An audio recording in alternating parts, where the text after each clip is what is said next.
안녕하세요. 12주차 세 번째 강의를 시작하도록 하겠습니다. 오늘은 계속 흙막이 구조물에서 흙목의 구조물의 설계법에 대해서 계속 이제 공부를 할 건데요. 그걸 하기 위해서는 흙막이 구조물의 구조도 이 부분을 여러분들이 앞에서 강의를 한 자료를 가지고 한 번 더 복습을 하고 이 수업을 듣는 것이 좋겠습니다. 이러한 흑막이는요, 9주차 두 번째 영상, 그리고 10주차 첫 번째 영상 등에서 흑막이 구조의 부분을 설명을 하고 있으니까 꼭 이 부분을 보시고 어, 내용을 공부하면 더 아주 이해하기가 쉬울 것 같습니다.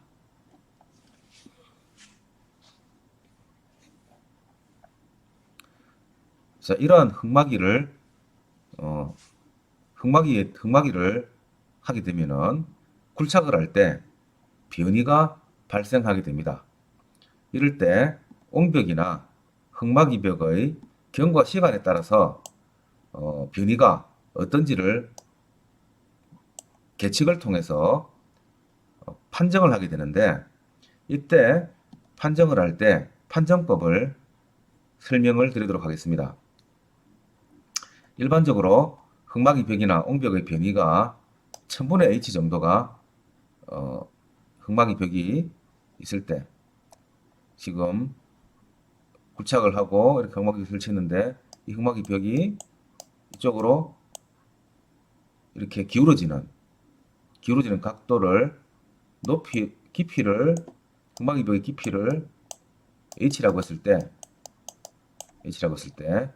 이러한 1000분의 h 정도, 그래서 10m 같으면 1cm입니다. 1cm 정도의 변이가 이렇게 발생을 했을 때 안정권이라고 하고, 그리고 이게 1000분의 2쯤이 되면 500분의 1이죠. 이쯤이 되면은 위험하다. 이 구간에서는 주의를 해야 된다. 그리고 500분의 1 정도가 되면은 보강을 해야 된다 하는 이러한 관리 기준이 있습니다. 그러면 이제 변이가 최초에 예를 들어서 어느 정도 변이가 있는 상태에서 변이가 발생을 하게 되는데 지금 X표 되어 있는 라인과 점으로 표시되어 있는 라인이 두 개를 비교를 해 보겠습니다. X표로 되어 있는 라인은 오히려 초기의 변이는 훨씬 작습니다. 이렇게 봤을 때 변이의 발생이 훨씬 더 점으로 표시되어 있는 부분에서 변이가 더 많이 발생되고 있다는 것을 알 수가 있습니다. 그래서 상대적으로 이 위치에서는 안전하다고 판단을 할 수가 있었을 겁니다. 이 정도까지는 경과 시간이 그래서 한 달이면은 한 달을 지내는 동안에 여기 더 불안했을 겁니다. 그런데 이 위치에서는 지금 예를 들어서 여기가 1번 위치고 여기가 2번 위치라고 한다면 1번 위치는 훨씬 더 이렇게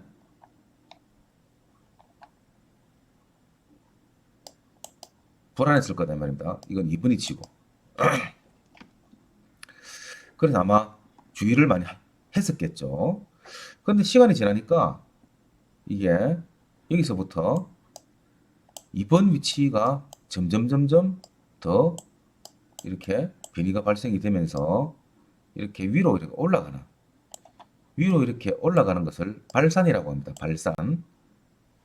그러나 1번 위치는 초기에 변형이 좀 이렇게 있다가 점점 이렇게 변의 경사가 이렇게 낮아지는 것을 수렴이라고 합니다. 수렴이 되면은 장내에 안정적으로 관리가 가능하다 하고 추정할 수가 있는데 만약에 이렇게 발산이 되는 형태로 올라간다면 장래가 아주 불안정하다고 추정할 수가 있습니다. 그래서 안정이라고 판단할 수 있는 같은 1000분의 1 이내에서의 변이라 하더라도 이러한 벽체의 기울기라든지 주로 이런 거는 이제 경사계로 판단을 하게 되죠. 이 경사계를 통해서 판단을 했을 때 이것이 발산이 되고 있다면 벌써 1000분의 1 이내라 하더라도 이거는 문제가 발생할 수 있는 요지가 있다고 생각하고 미리 준비하고 대비해야 하는 것입니다.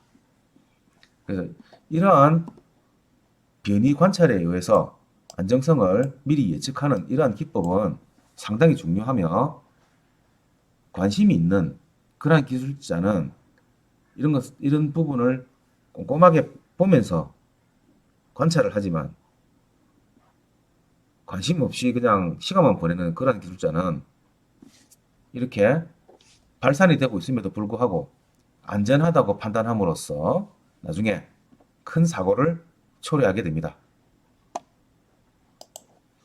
그래서 그런 기술자들이 항상 문제를 발생시키며 또 현장에서 사고가 일어나는 원인이 됩니까? 기술자들은 항상 이러한 그래프의 움직임에 민감하게 반응을 해야 하는 것입니다. 그렇게 계측을 제대로 하지 않고 있다가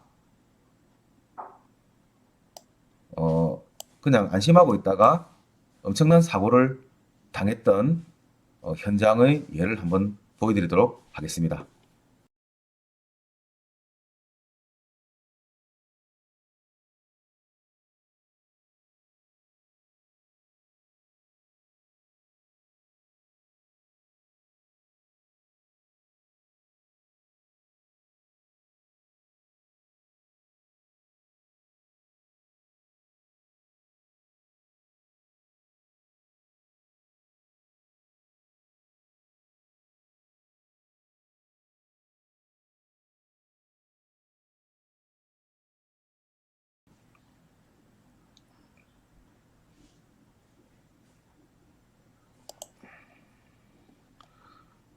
자, 여기 보시면은 이 현장의 문제점을 보도록 하겠습니다. 자, 제일 먼저 지금 아주 넓은 이러한 야드에서 흙막이는 전부 다 이렇게 집안 앵커로 보강이 되어 있고요. 그 다음에 이 가장자리는 사보강제로 이렇게 보강을 해 놓은 상태입니다. 자, 그리고 여기 부분, 자, 이 부분에서 가장 약한 포인트가 발생을 하게 됩니다. 여기 보면은 지금 사보강제가 이렇게 되어 있는 상황에서 이 사보강제는 토합이 이렇게 발생을 하게 되면은 이 토합에 대해서 이 사보강제가 사보강제로 이렇게 설치를 하게 되면은 이 사보강제의 경사로 이렇게 작용하는 하중이 불력이 지금 이렇게 불력이 하나 있고요. 이렇게 하나 불력이 생기게 되죠. 이 하중에 대해서는 수평 불력과 수직 불력이 생기게 되는데 이 수직 불력으로 토합을 지지하는 그런 원리입니다. 자, 그래서 이 모든 이 사보강제는 전부 이쪽 방향으로 수직 불력이 발생하겠죠. 그러면은 이 수직 불력이 발생하면은 이 사보강제가 설치되어 있는 D장에는 이러한 수평 방향의 불력이 이렇게 발생한다는 얘기가 됩니다. 자, 그런데 이 수평 방향의 불력을 잡아줄 수 있는 여기서 뭔가 잡아줄 수 있어야 됩니다. 지지대가 있어야 된다는 거죠. 이쪽 방향은 수평 방향이 불력이 이렇게 작용을 할 때 띠장이 전부 연결이 되어 있기 때문에 어느 정도 이쪽 방향 불력을 잡아줄 수가 있습니다. 여기도 가능하죠. 여기도 이렇게 경사하종이 생긴다면은 수평 방향 불력과 수직 방향 불력이 이렇게 생기게 되는데 이쪽 방향 불력은 여기서 어느 정도는 잡아줄 수가 있습니다. 그런데 중간에 끊겨 있어가지고 불리하죠. 이쪽 방향은 이렇게 되면 막혀 있으니까 지지가 가능합니다. 그런데 여기는 도저히 잡아줄 수 있는 공간이 없죠. 그러니까 이게 밀린다는 겁니다. 이렇게. 이래 밀려남으로 말미암아서 초기에 이 부분에서 변형이 발생하게 되고 그래서 이쪽 밀려나고 그리고 여기가 여기 이쪽에 오고 이러면서 파괴가 일어나게 되는 것입니다. 그래서 이 파괴를 한 번 더 보면은 자 그래서 지금 다시 이 현장을 한번 보겠습니다.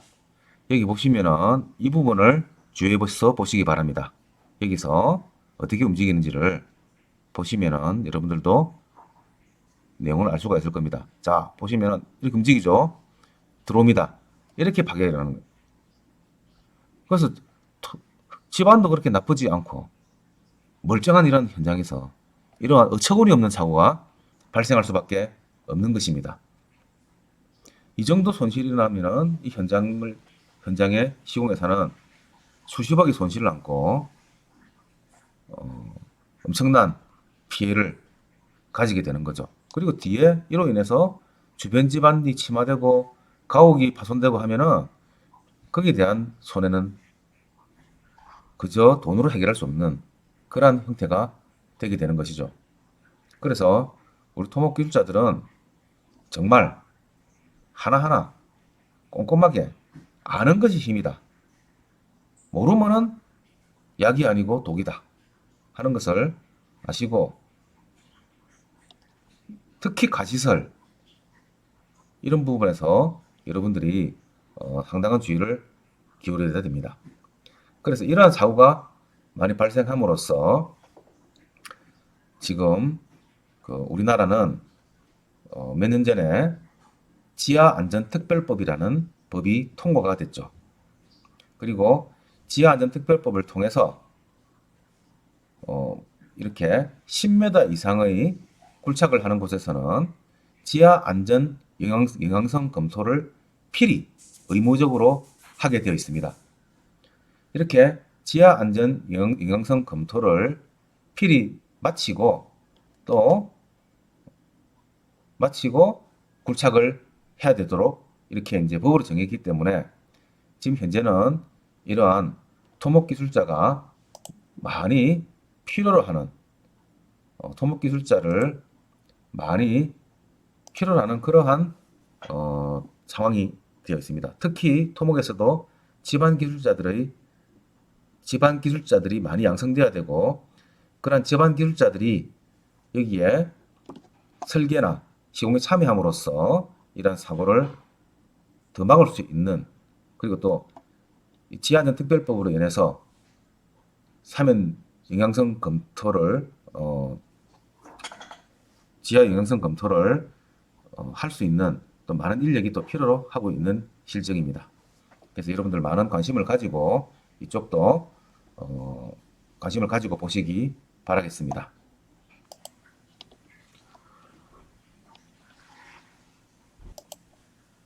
자, 다음은 흙막이 벽의 안정성 해석 부분을 보도록 하겠습니다. 이런 부분을 여러분들이 잘 봐야지만 이런 사고를 미연에 방지할 수 있다. 이렇게 이제 말씀드리고 싶습니다. 자, 근입 깊이라는 게 있습니다. 근입장이라고도 하고, 우리가 원래 토사가 이렇게 있었겠죠. 그러나 굴착을 하기 위해서 이렇게 흙막이 벽을 엄지말뚝을 받고 굴착을 이렇게 하게 됩니다. 굴착을 하게 되는데 그리고 이 버팀을 대게 되겠죠. 버팀 대게 되든지 또는 앙카를 설치하든지 할 겁니다. 자, 이런 상태에서 사실은 이 엄지 말뚝이 지하에 깊은 곳까지 이렇게 들어가 있습니다. 그래서 이 엄지 말뚝이 이렇게 전도되는 것을 막아주는 그러한 역할을 하게 됩니다. 그래서 이렇게 땅 속에 들어가 있는 이 부분을 근입깊이라고 합니다. 또는 근입장이라고 하는데요. 이 근입장도 길이를 결정하는 때 계산을 해야 됩니다. 그래서 근입장을 결정하는 방법을 말씀드리고자 합니다. 이 부분은 나중에 기말고사에서도 제가 낼 생각이니까 여러분들 관심을 가지고 보시기 바랍니다. 자, 그러면은 이 근입장이 안전한지 안 하는지를 판정하기 위해서는 이제 여기서 모멘트를 가지고 계산을 합니다. 예를 들어서 버팀을 댔으면은 버팀을 댄 이 자리를 모멘트의 시작점으로 생각을 하고 여기서부터 거리를 잽니다. 그러면은 여기서부터 이렇게 토합이 계산이 되겠죠. 이 부분에 토합은 주동 토합으로 계산을 합니다. 그래서 주동 토합 여러분들 계산하는 방법 알죠? PA 계산하는 방법 2분의 1에 그 다음에 감마의 H의 제곱에 KA가 되겠죠. 이 삼각형의 면적입니다. 전체 면적인데 전체 면적에서 버팀 위에 있는 이 부분의 면적은 뺍니다. 그래서 전체를 구하고 이 삼각형을 빼면 됩니다. 아니면은 사다리꼴의 공식으로 이 면적을 구하게 되면은 PA가 구해지게 되겠죠. 그러면은 이 사다리꼴의 공식에 따라서 이 사다리꼴의 중심이 위치하는 곳을까지의 이 거리를 A라고 합니다. 그래서 이 사다리꼴의 중심이 위치하는 데까지 거리 A를 구하는 식도 알아야 할 것입니다. 사다리꼴의 공식을 모르면 전체 삼각형과 그 다음에 이 부분을 빼는 그러한 바리논의 정리로서 A를 구하면 됩니다. 또 이렇게 이제 이 모멘트를 중심으로 해서 이런 모멘트가 발생한다고 하면은 거기에 저항하는 모멘트가 있겠죠. 이 저항하는 모멘트를 MO라고 합니다. 이렇게 분모에 들어가게 되죠. 그리고 이렇게 활동을 일으키려고 하는 모멘트를 MD라고 합니다. 이게 MD가 되겠죠. 그래서 저항하는 모멘트는 굴착 저면으로부터 근입장 끝까지 이 부분에 대한 수동투합을 결정하게 됩니다. 수동투합도 똑같이 2분의 1의 감마의 H의 제곱에 KP가 되겠죠. 물론 KP가 크기 때문에 훨씬 큰 값이 나오게 됩니다. 그럼 이 사다리꼴의 중심 여기까지의 이 거리를 B라고 합니다. 그러면은 이 P 곱하기 B는 저항 모멘트가 되고요. PA 곱하기 A는 활동 모멘트가 됩니다. 그래서 이걸 계산을 해서 이것이 1.2보다 크면은 OK가 됩니다. 그러면은 이 근입장의 길이를 계산을 해서 이게 1.2 이하가 되도록 전체를 계산하게 되죠. 그래서 최종적으로 여러 번 시산에 의해서 이 활동에 저항하는 이 엄지말뚝의 근입장을 결정하게 됩니다.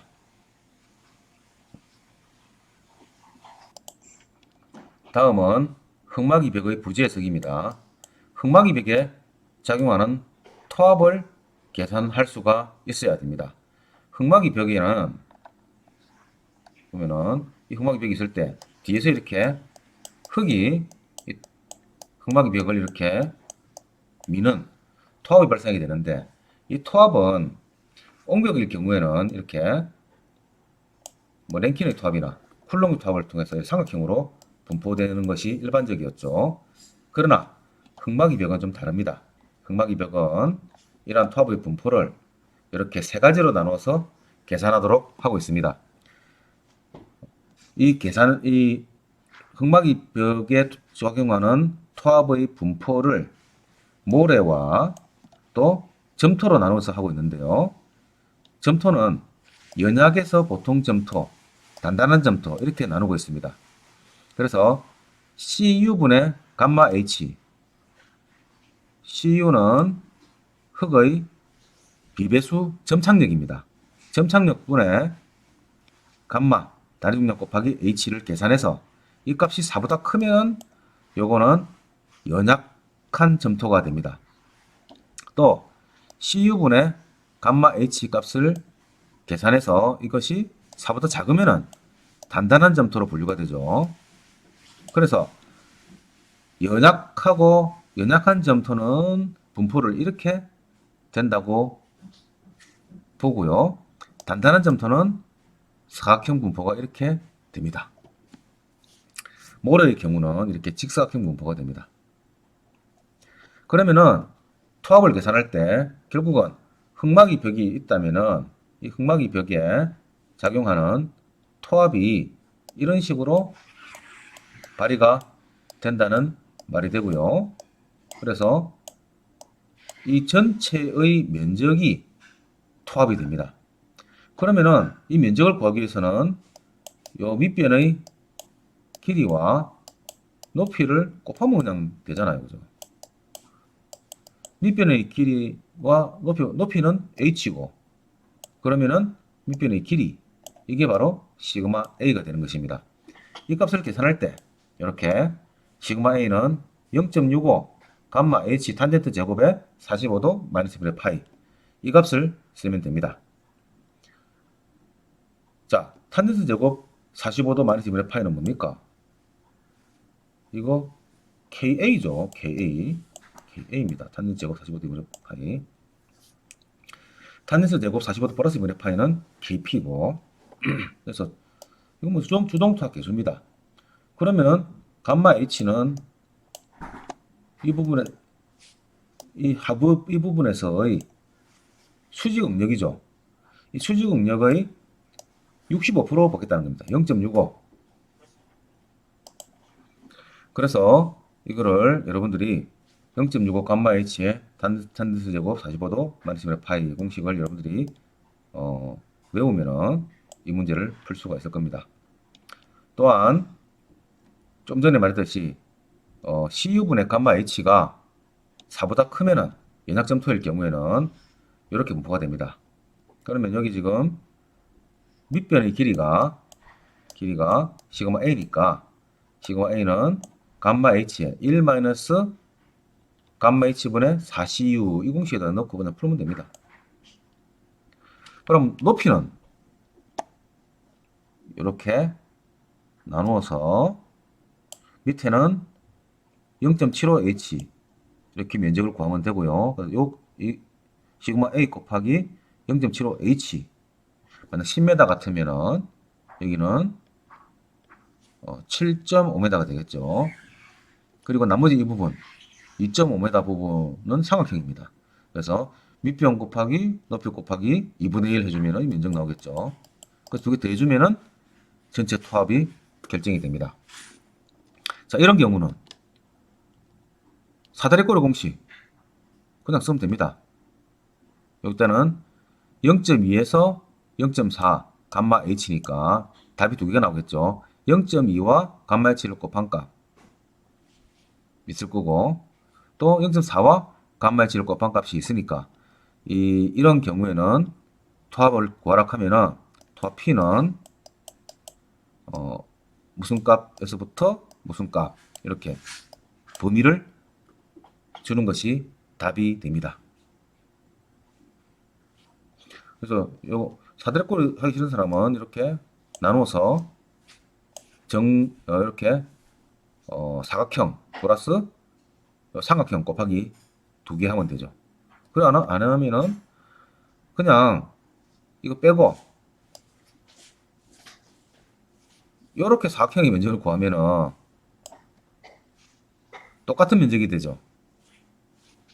그러니까 0.75 h 곱하기 요거 이래줘도 됩니다. 그래서 여기에 대한 문제가 기말고사에 또 한 문제를 낼 예정입니다. 꼭 이 부분 여러분들 보시고 판단 공부를 해야 될 것으로 판단이 되고 똑같은 팩의 수정탑입니다. 똑같은 그림입니다. 똑같은 그림입니다. 이렇게 이 식을 적용을 해라.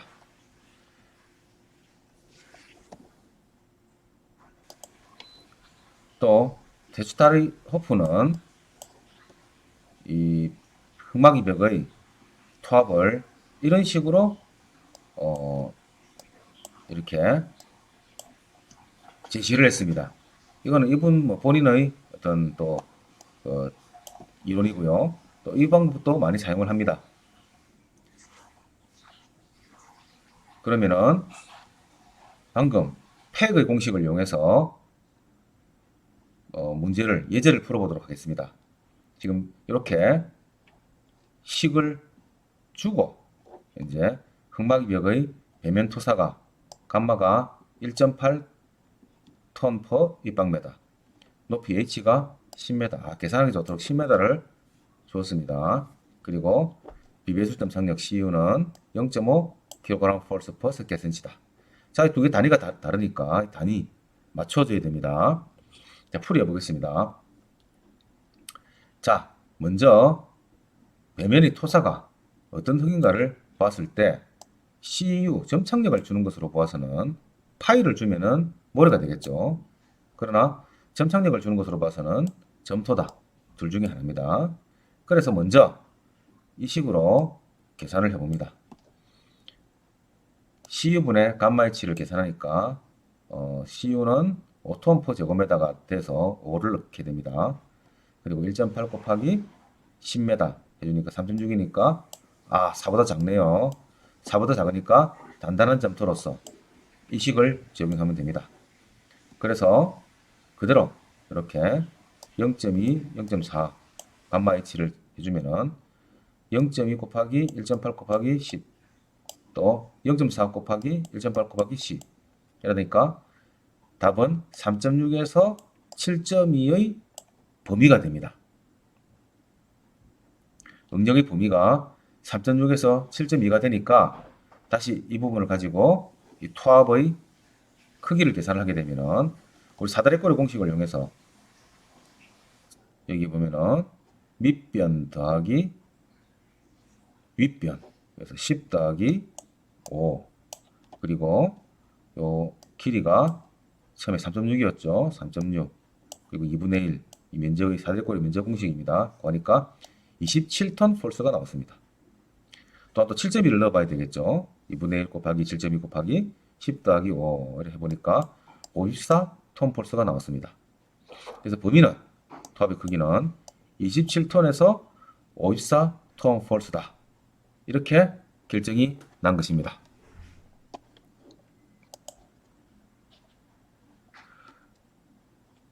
자, 이 문제 여러분들 꼭